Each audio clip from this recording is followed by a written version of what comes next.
Good morning, everyone, and good afternoon, depending where you are. Before we start, can you please give us a short notice if you can hear us and if you can also get the video stream through?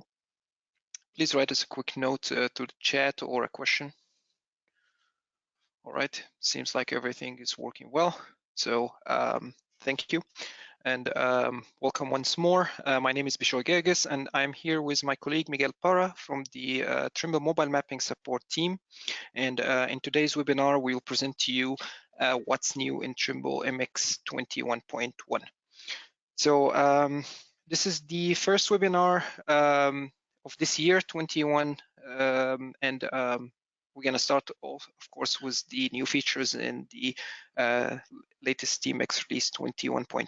So to start with, we're going to give you a quick introduction about today's goal, some of the prerequisites in order to follow up with us efficiently along the presentation. And we're going to go through the list of new features. We're going to start with features that are relevant for all desktop products. After that, we're going to go through the features that are specific to the TMX Content Manager, and then some of the features that are specific to the Asset Modeler, whether it's the standard or the Pro version.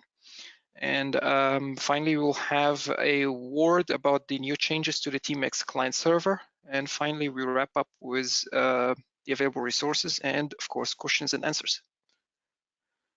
So today's goal is to learn about the new features of Trimble MX version 21.1, whether it's features that are available for all the products or that are specific to some of them. These features, of course, will help you work more efficiently, and the implemented workflows can save you some time in your day-to-day work. As a prerequisite for that webinar, to follow up with us efficiently, you should have a basic understanding of the mobile mapping data processing, so from start to finish, and also you should have a basic understanding of the Trimble MX software, how to process data, how to import data into software, and also some basic understanding of how the tools work. So without further ado, let's go ahead and start with the new features that are relevant to all of the desktop products. First, we have a new enhancement on the Procedures tab. So the Procedures tab looks a little bit different now. First of all, it's going to be organized and arranged alphabetically. And second, it will also be a little bit more concise with some of the features reorganized in a different way. In order to enable this view, this is called a merge view. You can enable it from the config trimble.ini file that can be found in the program files. And there's an option that you can set either to true or false, depending on your preference. Another change to the Procedures tab is that the US mapping is now renamed to Area Mapping, and the project concept has also changed now to Group concept. So the concept itself is the same, it's just the name is different.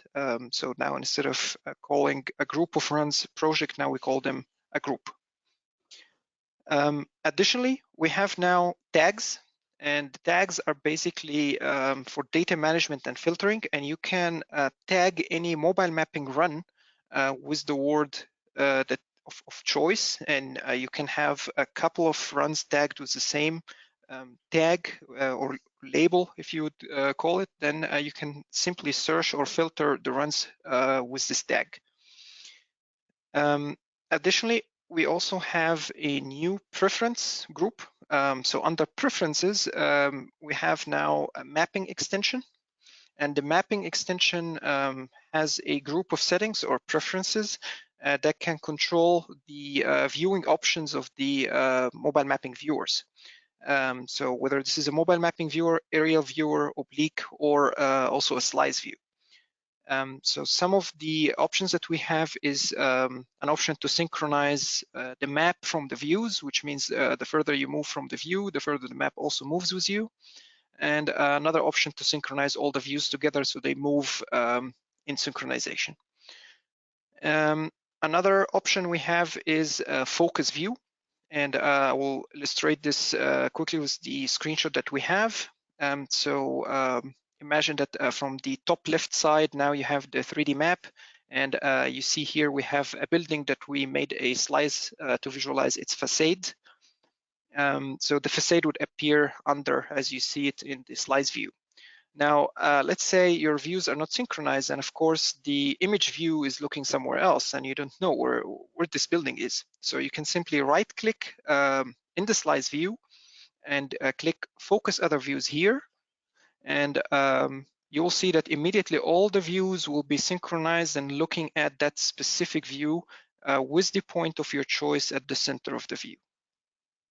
So this is a very handy feature that can save you the time of navigating through the views. Additionally, we have a new procedure.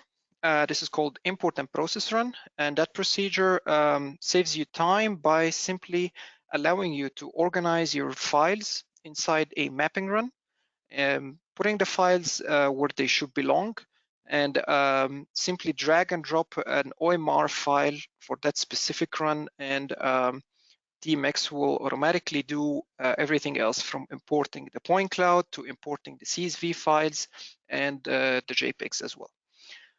So my colleague Miguel will also demonstrate how this can be done in a minute. We also have now a selectable path while you're importing your run or editing it. If you remember, you have this small step where you have to move the images. Now the path where you should move the images to is now selectable, so you can simply copy that path, paste it in your Explorer, and you go simply, or you can jump simply to that path and copy your images to. Additionally, we have now an option to predefine a target CRS for a source CRS. Meaning if you're used to work in a certain target source CRS pair, you can define this pair in an INI file under your program files system CRS folder. And with that definition, simply when you enter the source CRS, then the target will be picked directly based on that definition. All right, more changes. Now we have also on the dataset list side of things. So the dataset list now look a little bit different. With icons assigned to each resource, you can now identify every single layer, whether it belongs to a mobile mapping run or area run or oblique. And you can simply see at a glance here that the dataset list, the screenshot that we have has resources belonging to a mobile mapping run. And this is identified by the car icon with a small mobile mapping system on top. So this is a mobile mapping run.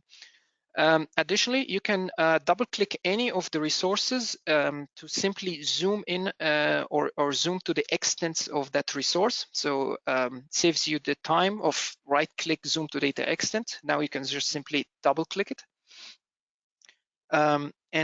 We also have now a new restriction introduced to the resources belonging to mobile mapping runs, that you cannot modify these, the CRS display name or scale limits for these resources.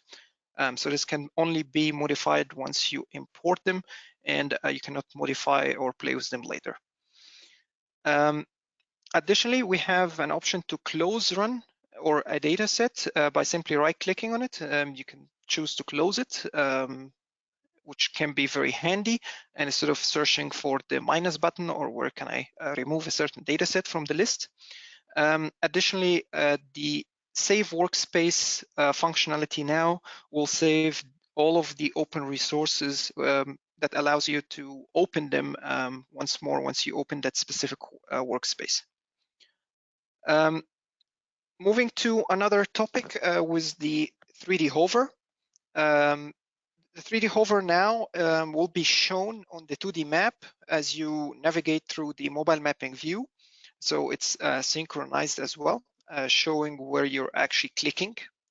And you can also have now an option to copy multi-part measurements as individual features. This means if you, for example, extract a cube a cube has 6 sides. All of them are squares. Then each square will be saved as an individual feature, and instead of storing the whole cube as one single feature. Now I will leave you to the hands-on part with my colleague Miguel, who will demonstrate some of the features that we have talked about. Okay, thank you, Bishoy, for that. Welcome everyone from my side to the webinar. I will start with the new feature of importing a run. So for that purpose, I will use Content Manager, but this procedure is applicable for any TMX software.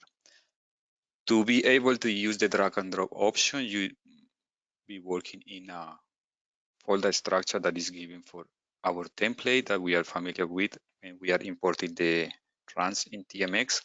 The difference here is that all the coordinate system for each data type has been already defined, meaning the point cloud, panoramas, and trajectory in this case. Another difference here in my folder structure is that the panorama, all the data contains an original folder with the corresponding data. In the case of the panorama, will contain the JPEGs, and in the case of the point cloud, we will have the lasers in LAS files exported out of TBC. And for example, also in the trajectory, you will find the corresponding data stored in the original folder. So with those two requirements, we could use simply the OMR file, and we will drag and drop in the map of the TMX. So TMX pop up the wizard to import the run, and if I can check the list of processes that will be doing during the wizard, and I can easily start the process with start now or delegate it to the task manager. As you see here, the process is running, so starting with the point cloud generation, so it's converting or optimizing the point cloud to OPC file. And as you see here, the data, the process data will be stored in the same location as we create as the original data. So meaning raw data and process data will be stored in the same location. So a big difference in the process that we had before. Here we see also OBF file generated for point cloud and for the trajectory. And if we check here in our mobile mapping view or the map, the process is finished and the run is created. So on the left-hand side in the dataset list, we can identify that, of course, we have now a mobile mapping run. And also we could utilize or we can distinguish two options. One that close the run, that in that case will be closing the first 3 resources that we have. And in case we are going to close a different data set, we will be able only to use data set to close this specific resource. Another option very useful for while you are working in editing or importing the run is to select the coordinate system, as Bishoy explained. So if, for example, you have a specific coordinate system, they by default will be assigning the same source coordinate system as a target.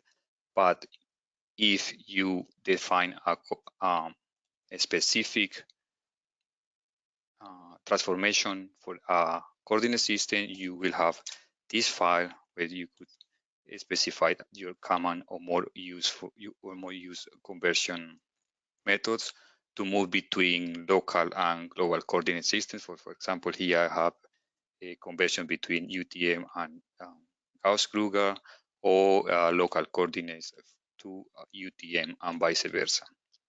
So for example, in this case, I can use the option to export this data set. And if I expect the coordinate system of this data set is 2932, referring to Qatar National Grid. And if you pay attention to the change button, you see that I cannot change this coordinate system. So meaning that all the mobile mapping data has a fixed coordinate system, giving us more consistency in the workflow to work with the mobile mapping data. So in case I'm interested to export this file or any data set from the dataset list, I will use the corresponding tool. And as I have already defined this transformation between the Qatar national grid to the corresponding UTM, the source and target will be written automatically.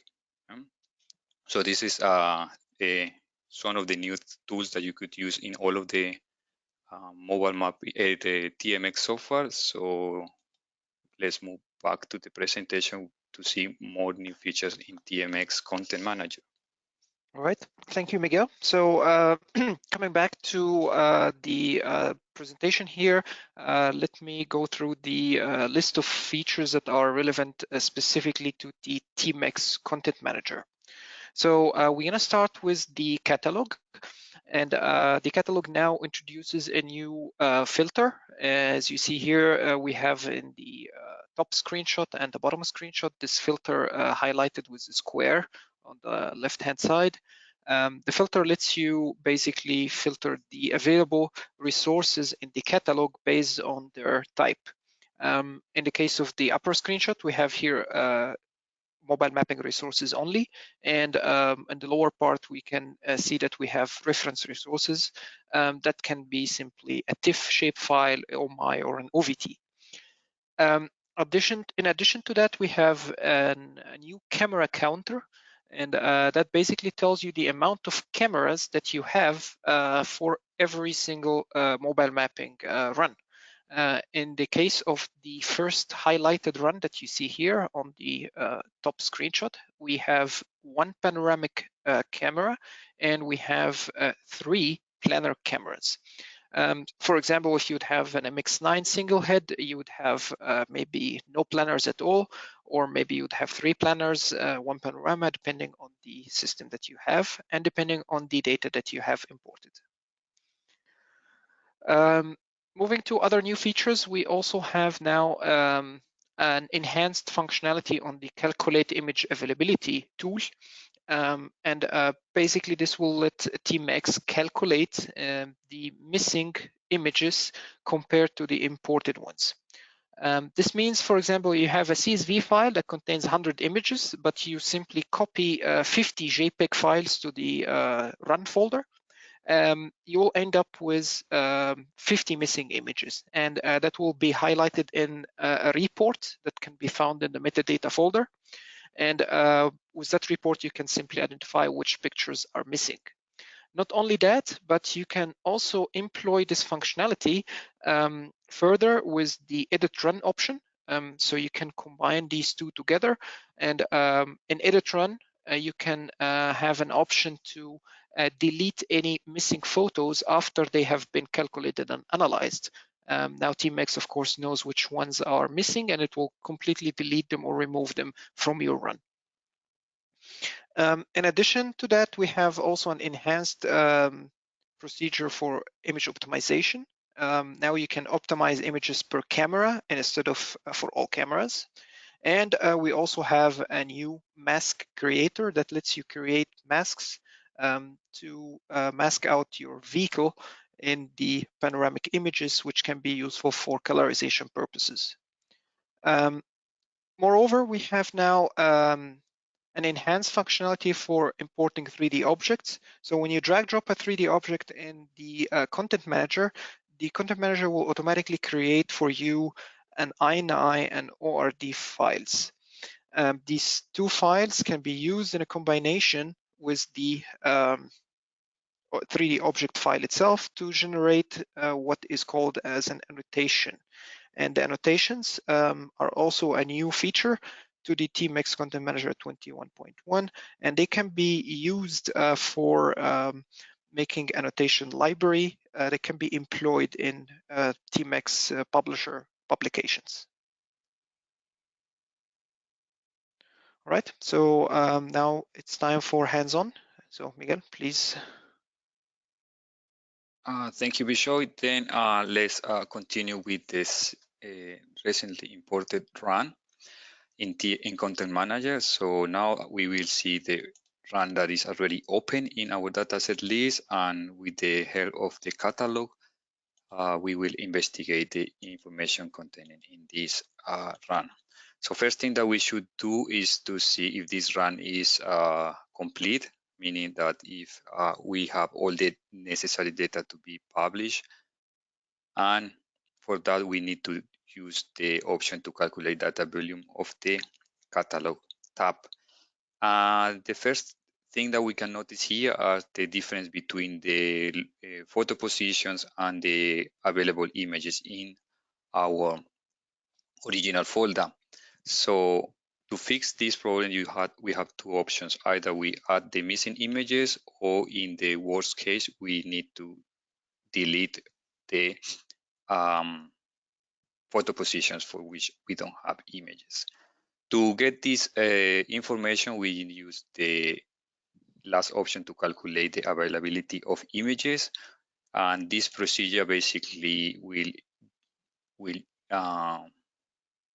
give you the report of missing images, and this report will be stored in this folder, the metadata folder, containing basically a list of images that are missing. So in that case, we have 6 panorama missing.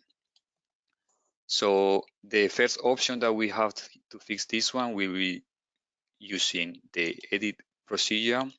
And in that case, we need to use, for example, the first option for panorama. The first panorama option gives you the opportunity to navigate quickly to the location of the original folder, and if it's the case, maybe you could add the missing images in case by mistake you didn't copy it at the beginning before we import and drag and drop the OMR file to generate the run. If it does not the case, we could use the second panorama option in the wizard that would allow us to delete the missing position. So in that case, deleting those images, I will make sure that I have both of them in the same quantity. Here, I just need to update the information in the catalog, and we have 11 position and 11 original images. What is missing now is that these images are still not ready to be published, so our HTML file indicator is red. As you might know, we need to, for that purpose, we need to optimize the images, and here we could see that there is no enhancement for the processing of the images, in which we have the option to process images individually per camera, meaning that before we have the option only to process all cameras at once, but now we could use, for example, the second, the navigation button of the wizard to optimize the camera that we are interested. Additional to this filter for the optimization, we could also apply mask. These masks allow us to use draft of the mask to remove the car out of the image, and also this mask could be utilized for point cloud colorization purposes. These masks will be generated also in a new extension included in Content Manager that we will look on the right hand side of my screen.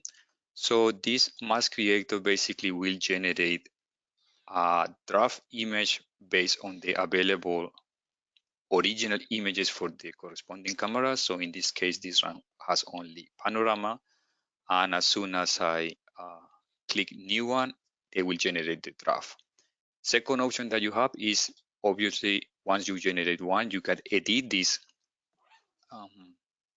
marks, and the tools mark creator will give you the tools to create polygons to mask out the unwanted objects in the image. Once you save and create this draft, this draft can be used by giving a new name, and we can import it and create it as a mask. This mask will be stored automatically in the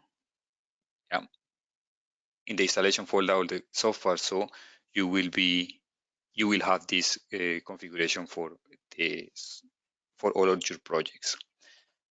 Then if you come back to optimize images, you will have these marks available for the optimization of the images. But in the purpose of my exercise, I will skip this one just to save some time in the processing.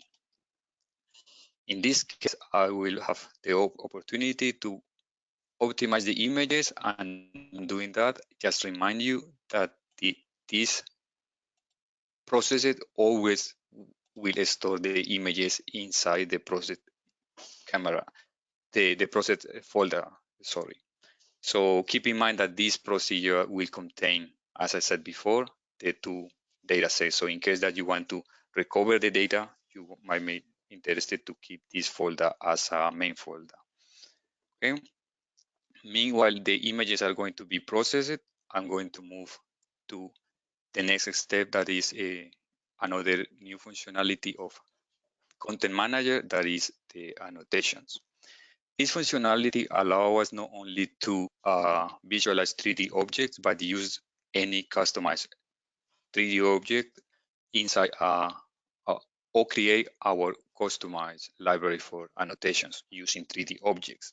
So before, the procedure was mainly manually, and now with the TMX, sorry, this one, no. With TMX Content Manager, we just need the geometry of the 3D object, and by dragging and drop the file, we will generate, so maybe this one is open, sorry for that. If I drag and drop my base station here, you will see that the INF file and ORD file needed to visualize this object is created automatically. So here, if I move to the tab map.gl, I will be able to visualize. But the purpose of this one is not only to visualize, so I want to make sure that this backstop is available for further use in my annotations tool. So here in the software is already included some of the objects. So you will have 5 objects already included. But if you want to enhance your library of objects, you will use these newly created files, and you will create a new annotations in the folder in the installation folder of Content Manager. So each folder represents 3D object, and basically what I'm adding additional to the previous file that I showed you is a JPEG file with the thumbnail for the object. So once this object is added here, I can move back to my point cloud, and I can work basically by creating any annotation. How I create the annotation? Let me double click to the point cloud, and in this snip of the point cloud, I just select the object of interest that I wanted to use. So let me use the newly created bus stop. The first click that I'm going to do is to define the location of the annotation. If I do a second click, I will have the option to modify the location of my 3D object, and finally I can move to the ground on the data set. As soon as I'm happy with the location and the addition of the 3D object, I can stop. And now all the elements added to the map will be saved as an annotation that could be used for sharing to the colleague inside our organization, or to be loaded in a TMX publisher. So now in the desktop application, you could easily create and visualize your annotations. So I don't want to save it here. And last, I just want to check that the optimization process of the images has finished. And last, I want to check again the ability of my run, and I will have a run ready to be published with an annotation. Okay. So with that, I will go back to the presentation to see new features of the TMX asset modeler. All right, thank you, Miguel. So moving to the asset modeler and the new features there, we're going to start with the attributes. Excuse me. So on the attribute side of things, we have now a customized attribute for dynamic symbols dataset, which means if you'd like to add a dynamic symbols dataset, you can now customize their attributes and instead of relying on the default ones that cannot be customized. In addition to that, the attributes step in the wizard is now improved, and the navigation in the wizard is improved, and the attributes will remain regardless whether moving forward or backward in the wizard steps.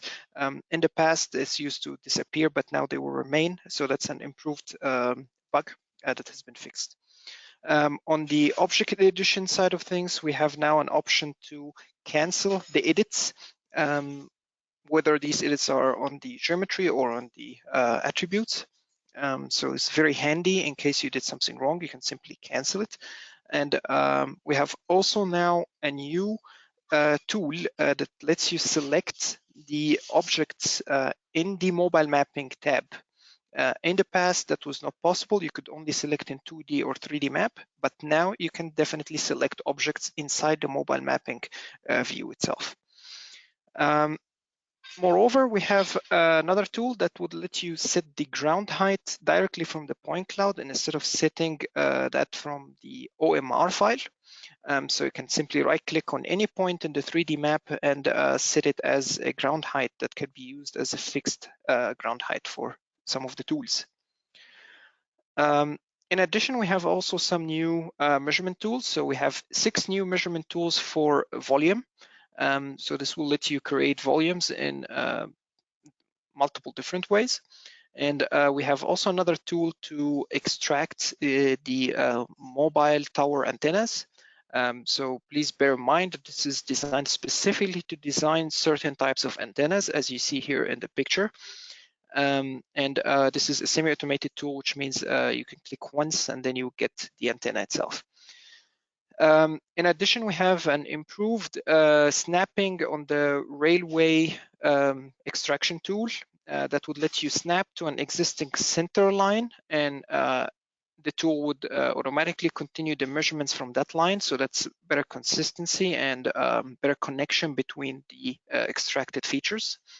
And you can also now reference that extracted railway line to another line reference, for example, your trajectory.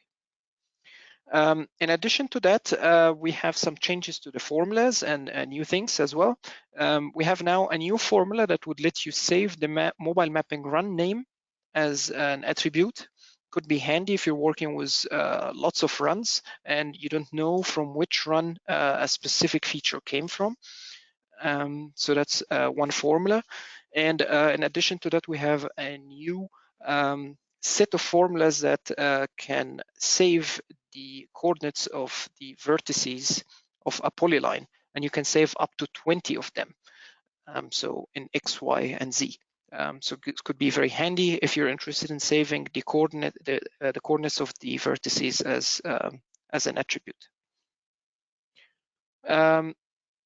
On the resources side, we have 3 new resources or 3 new possibilities to add resources. We have a possibility to add a vector database resource, meaning that you can simply create a vector data set and store it in a database. And that can be done completely within TeamX without the need to create the table by yourself.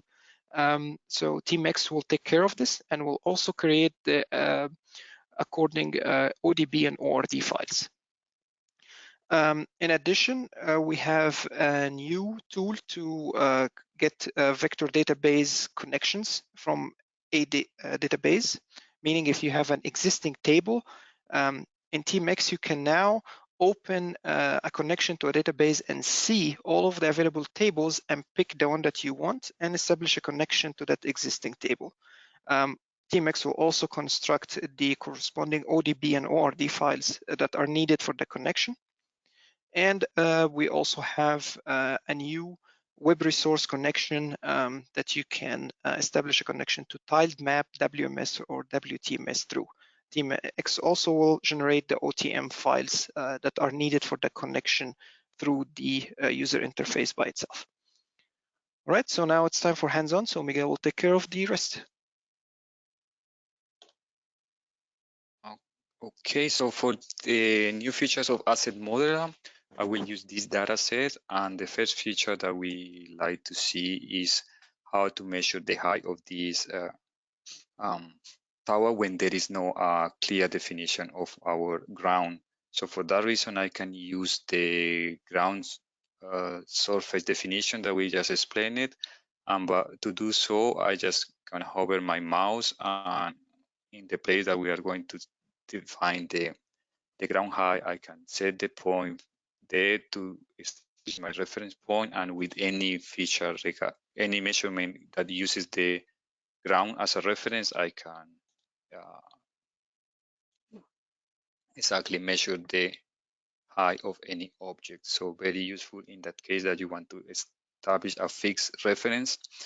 Another way to modify that one would be by the math canvas. So manually you can input a fixed high value in case you want to reference all the measurements to that level. The second option that we have, or second enhancement, is to extract or to snap the railway, the center railway. For that, I will use another functionality that we introduced with this new release, that is the option to create an automatic connection to the database. And so the connection to the database should be established already. So in that case, I will be working with MySQL. And here the wizard will allow you to do the test if the connection is available. And if so, I just can create my vector file or my ODB file that will be doing the connection to the database. Maybe this one is already in the database, sorry.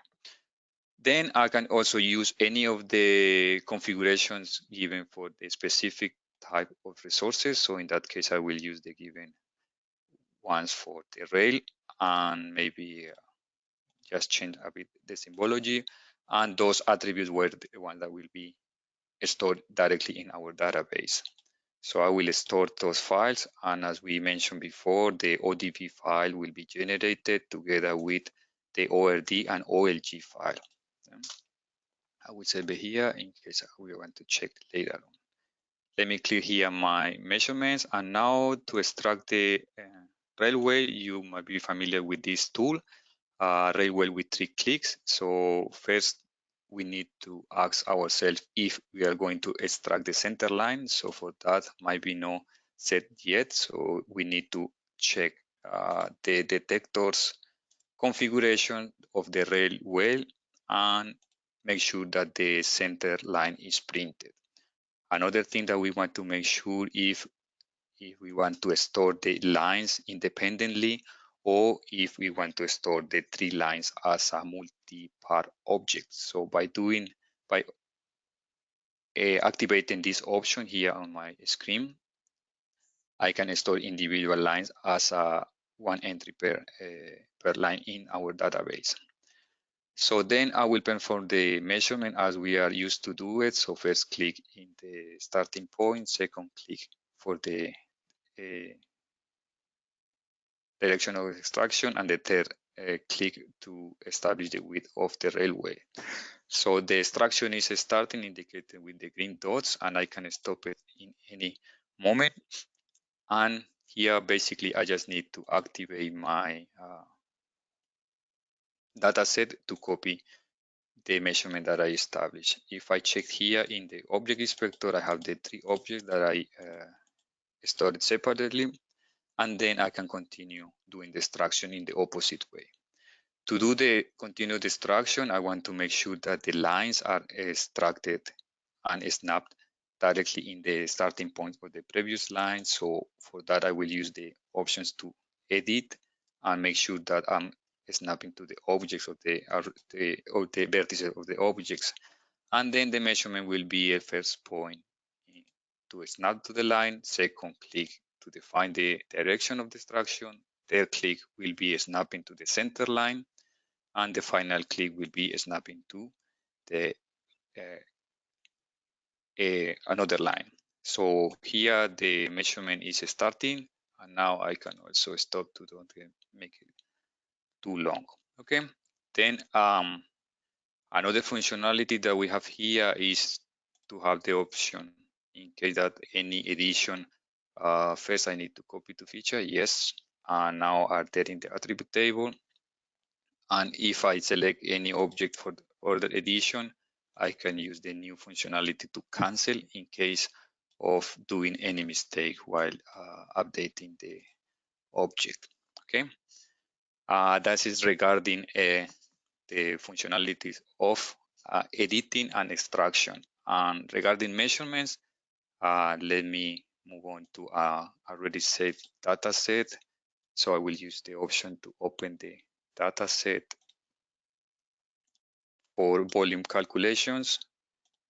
And in that case, I will be interested to store the files using the new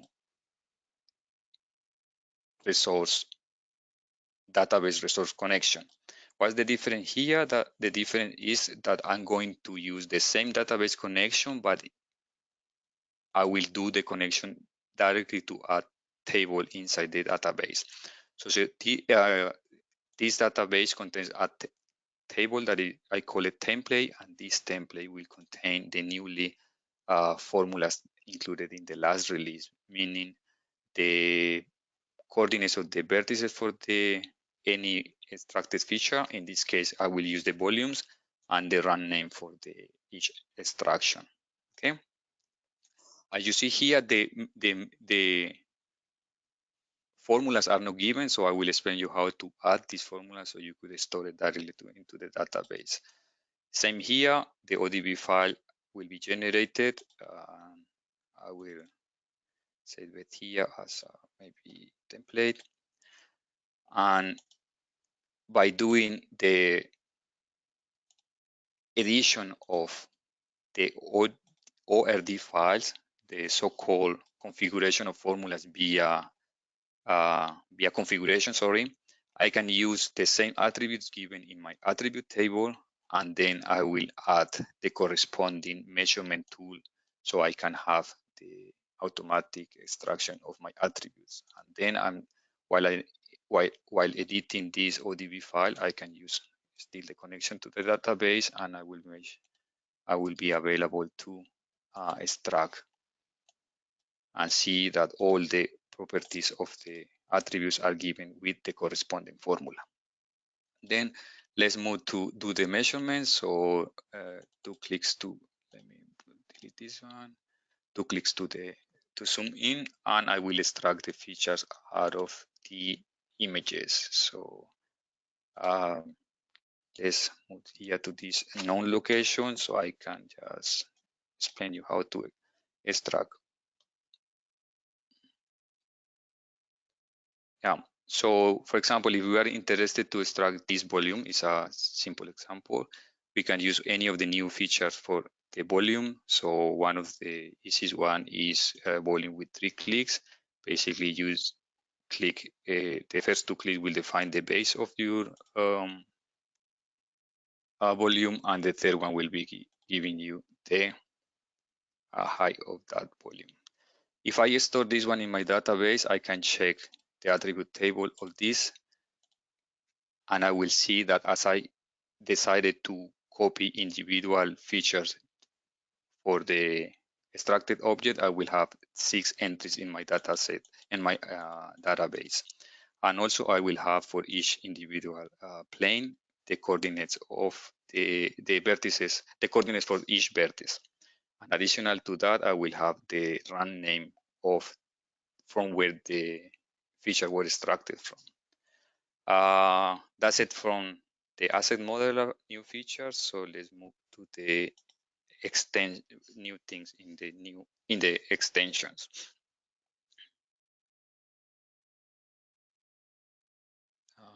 I think we show this now there. So sorry, I yep, was on mute. okay. Okay. Right, thank you, Miguel. So moving to the last part of the asset modeler. So we have now some new features that are all mostly relevant to the TMX Asset Modeler Pro. So we have a new automated feature extraction tool for trees. So that will let you automatically extract trees and also do some trees analysis on some of the existing trees that you have in your data set. Also there is a way or there is a simplified workflow to integrate and import the extracted features into a theme, an asset inventory theme, by simply right-click on the extracted features and importing into the theme. That would allow you definitely to use all of the advantages of an asset inventory theme. Additionally, we have an option to add a point cloud, a part of the point cloud, as an additional resource to an extracted item in the asset inventory itself, which could be either a point cloud selection or a piece of the point cloud itself. It can be attached to any extracted features. Moreover, we have now a nice attribute overlay in the snapshots. So the snapshots come with the list of attributes of each object that they are attached to. And this is can be very helpful because once you open the screenshot and you would see the feature, you'd also see the attributes that are associated with that feature. In addition to that, we also have a new modifications to the profiles and cross sections tool. Now you can change the slice height of the cross sections and profiles, and you can also export the point clouds of that specific profile or cross section. Now we'll leave you with short hands-on with Miguel. So please go ahead. Thank you, Bishoy. Then for the last part of the hands-on, I will show you functionalities of Asset Modeler Pro. So first extension that we want to work with is the tree analysis on the right-hand side. So this extension works similar as the poles, extraction, and traffic signs. So we are working in projects based on the point cloud available for the run. So to create a project, I can hit the button New Project, and that will give us two options. The trees along the path will allow you to extract new features, and the seed points option will serve as a check of positions. If in that position, for example, a vector file containing points will be working as a seed to check if in that position there is a tree. For the presentation, I will show you only how to extract new features using the first option. Once I select this option, I need then to select or create my searching area. And this searching area will be draw or be useful to work with the trajectory. So the trajectory, I will be using the information of the trajectory to look for the trees along the trajectory on the left or on the right. So I will define my segment along the trajectory by 2 clicks, a starting point and ending point, and then I will customize the searching area. The searching area I will basically play if I'm interested to look in the left-hand side or if I'm interested to look in the other side of the trajectory. So as all the trees are on the right-hand side, I just limit this search area to this side of the trajectory. And then as the other extensions, you will have the basic parameters or the default parameters to test in any particular feature. But also important, this extension allows you to output the point cloud selection for each tree. So if you select this option, you will have independent point cloud for each detected feature. So then you could do also the test procedure to evaluate parameters. And if you're happy with do so, you could hit the start button to detect the features. Let me just save a bit of time to show you the results of this same area. So the results of the detected feature will give you, of course, the OBF file with the location and the attribute table with some of the properties of the tree. And what is also important here is that we will have creation of the OP OPF file for the detected feature. If we go to the point cloud folder, we will check the detected features. For example, we could load the individual OPF file for any particular detected feature. So let me switch off my original point cloud, and we will have here the extracted object. So this point cloud could be also used in the asset inventory, as Bishoy just mentioned. How to do so? So we need to add the result of the asset feature extraction into asset inventory, which could be done by right-click and import as asset inventory. So to show you another interesting example, I will switch to post extraction. So to show you that one works the same way that we just did it. Here I had the result of my post extraction. I went interested now to add it to the asset inventory procedure, and now the only way to do so is by right click and import asset inventory theme.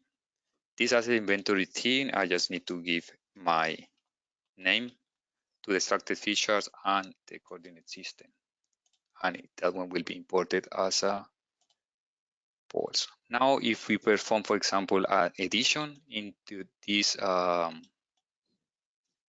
theme, I can also add not only a snapshot documents, but the point cloud. How to do so? Basically, we need to use the new asset inventory. Sorry, it's here, asset inventory edit item. So I need to choose my theme. And now I can select directly from the mobile mapping tab. So if I use the mobile mapping tab and I'm interested to select this object, activating the puzzle icon, I can use the new button for selection, and I will be in edit mode from the mobile mapping tab. So here you could basically do any addition of the geometry, but take into account that the formulas given in this theme are coming for feature extraction, feature detection. So that one won't be updated. So please keep in mind that. In case I'm happy with the addition, I can see that I can edit the attributes, of course. I can add the snapshot, and as you see now here, we can also overlay the information from the attribute table as additional information in the snapshot. The nice tool that we have now is that you could also add the point cloud that define this object. How we can do so? For example, if we have the trees that is already a single file for the detected feature, you could do so by selecting it. But if you want to extract it for a mobile mapping run, you could use the selection tool for point cloud, and you could select the point cloud for this and perform a rectangular selection out of the 3D map by 2 clicks, and then you could perform some cleaning if you are not interested to store the ground, and if you are going to store only the point cloud for this specific object. Once the selection is performed, I can add it to my asset inventory as a attribute, but also this point cloud will be stored as an independent OPC file. Sorry. So if I visualize only the object will be an individual OPC, and you will have this stored in the asset inventory suite for the extracted features as a individual OPC file. Okay, hope you have enjoyed the hands-on part. So let's move on to the last part of our presentation. Again. All right, thank you, Miguel. So we're almost through with our presentation. Only one small comment here on the TMX Asset Modeler client and server. So we have one small change to reflect the latest changes that were done on the Adobe Flash Player. So as most of you know, that was retired. It came to end of life by December 2020. which means that you will not be able to navigate to your server with the EOS console anymore because it employs Adobe Flash Player. So the solution for that is that now we have a new console as a standalone product, which allows you to open the same viewer and access all the functionalities of the console, but in a standalone application. So that's all on the asset model client and server side, and Miguel will show you right now how this new console looks like and how you can access your console functionalities from it. So for those customers that already performed the update of the TMS client and server, you might have already installed the Adobe Air application, and on top of that, you will have the standalone EOS console, which will be located in the Trimble panel with the name of TMX EOS console. So basically, you need just to remember or to give the path or the URL of the previous console to have access to the workspaces and resources that you have. So here, nothing changed regarding the functionalities, just that the application will be a standalone. So all the databases, datasets, workspaces that you have before, you will be able to work without any issue. Additional to that, you will have also the benefits of all the new features that we just explained today. Okay. All right. So I think that brings us to the end of the presentation. Now, maybe just a couple of points to mention that we invite you all to visit our new mobile mapping knowledge base. So this can be found in the help.trimblegeospatial.com. This is the help portal for Trimble Geospatial department, and there you would find our Trimble mobile mapping knowledge base. You can find troubleshooting information, you can find tips and tricks, FAQs. So please visit the knowledge base, make yourself comfortable, and navigate through the different topics. And I'm sure that you will definitely find one or more relevant topics to some of your questions. In addition to that, we of course have our Trimble Mobile Mapping channel on YouTube, where we update regularly with the latest videos from this webinar or from other helpful videos. So please visit the channel, give it a try.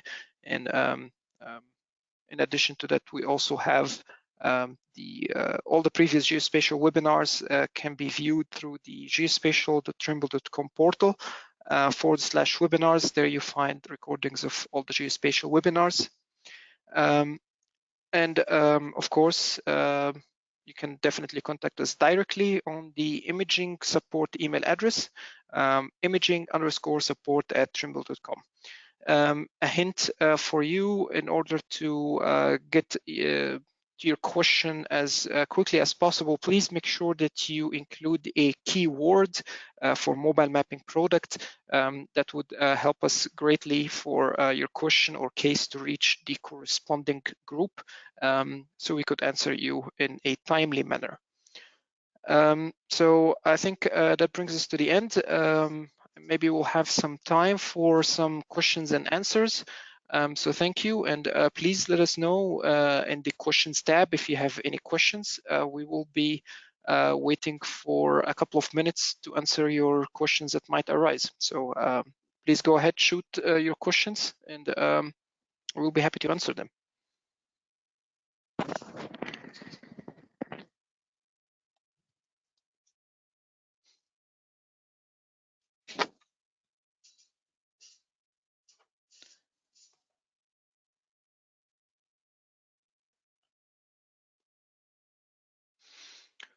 Seems like we don't have any questions so far.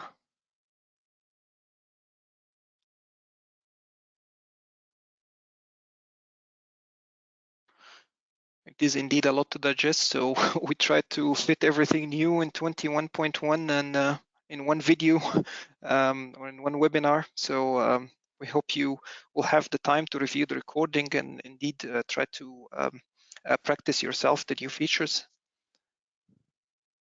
Maybe it will be useful if we can share the presentation if it's needed. Yeah, definitely. We can share the presentation on demand. So please, if you're interested in the presentation itself, please send us an email on imaging_support. Otherwise, you'll get the recording, link to the recording, of course, if you have registered for the webinar.